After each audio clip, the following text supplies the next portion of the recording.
Well, with the economic downturn that began at the end of 2008, we saw a decline in consumer confidence in China in the early part of 2009, and then as the year progressed, we saw consumer confidence in mainland China steadily increase.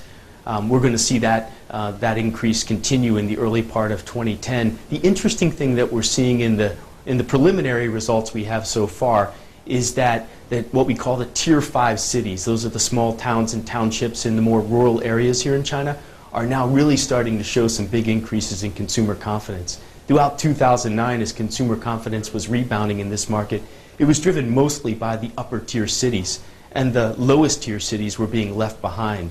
But now we're seeing them start to catch up. And so it's very interesting. It broadens the base of that improvement in consumer confidence and also the broader economy here in China. Very positive, I think, for the market.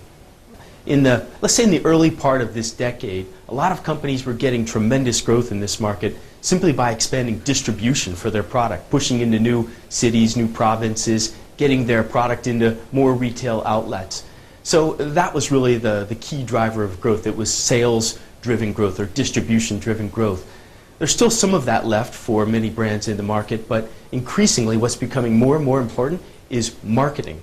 And so brand managers, marketing managers are now having to shift their focus away from distribution-driven growth and now into more marketing-driven growth, winning market share. And that puts a lot more emphasis on having the right message, getting that message with the right programming, and having the most effective and the most efficient media buy that's possible in the market. And we'll start to see that be a little bit more of the battleground between the winners and the losers in this market. That hasn't been the case so much in, say, the past 5 or 10 years in China. Increasingly, though, it's who does well in some of those marketing decisions that'll define the winners and losers here.